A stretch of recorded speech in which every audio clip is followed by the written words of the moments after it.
Hello guys, അപ്പോൾ മറ്റൊരു വീഡിയോയിലേക്ക് എല്ലാവർക്കും സ്വാഗതം. അപ്പോൾ ഇന്നത്തെ ടോപ്പിക് എന്ന് പറയുന്നത് നമ്മളെ അവഗണിക്കുന്നവരോട് നമ്മൾ എങ്ങനെ പ്രതികരിക്കാം. ഫോർ എക്സാമ്പിൾ, ഇപ്പോൾ നമ്മൾ കുറേ നമുക്ക് നമ്മുടെ ചുറ്റുപാടും പരിസരത്തും അല്ലെങ്കിൽ നമ്മുടെ നെയ്ബേഴ്സ് നമ്മുടെ ഫാമിലിയിൽ തന്നെ നമുക്ക് ചില ആൾക്കാരെ കാണാം.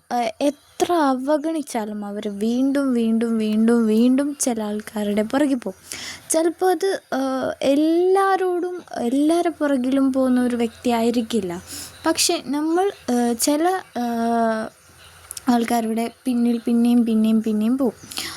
അതിന് കാരണം എന്ന് പറയുന്നത് നമ്മുടെ സെൽഫായിട്ടുള്ള ഒരു വീക്ക്നെസ്സാണ് അത്. കാരണം നമ്മൾ അവരിൽ ഒബ്സസ്ഡായിപ്പോയി, കുറേ അവരിൽ അഡിക്ഷനായിപ്പോയ കാരണം നമ്മൾക്ക് ഒരാളെക്കുറിച്ച് ചിന്തിച്ചും, ഇപ്പം നമ്മളൊരു സാധനത്തിനെക്കുറിച്ച് ഇപ്പോൾ നമ്മൾ പണത്തിനെക്കുറിച്ച് മാത്രം ചിന്തിക്കുകയാണെങ്കിൽ നമുക്ക് പണം ഉണ്ടാക്കാനും ഇതാക്കാനുമുള്ള നമുക്ക് അതുമാത്രമായിരിക്കും ചെയ്യണം. പണം എങ്ങനെയെങ്കിലും ഉണ്ടാക്കാം, പണം എങ്ങനെയെങ്കിലും.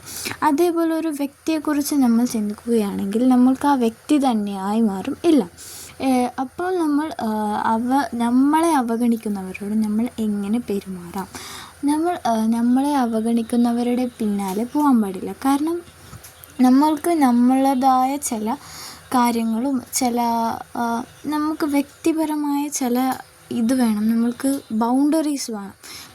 നമ്മൾ ആര് വന്നെങ്കിലും നമ്മൾക്ക് ചില ഗ്യാപ്പ് ഇടാൻ വേണ്ടി പറ്റണം. അത് ആരായാലും, എത്ര മക്കളായാലും ഹസ്ബൻഡായാലും ആരോടായാലും നമ്മളൊരു ബൗണ്ടറി സെറ്റ് ചെയ്യാൻ വേണ്ടി പഠിക്കണം. പിന്നെ നമ്മൾ അധികം ഡിസ്ട്രാക്റ്റഡ് ആയിരിക്കാം, അവരോടുള്ള കോണ്ടാക്ട്സ് കുറച്ച് ഉണ്ടാവുക. മനുഷ്യ മനസ്സെന്ന് പറയുന്നത് ഈ വേഗം തന്നെ എല്ലാം മറക്കാനും എല്ലാത്തിൽ നിന്നും ഡിസ്ട്രാക്റ്റ് ചെയ്യാനും പരമാവധി പറ്റുന്ന ഒരു സാധനമാണ്.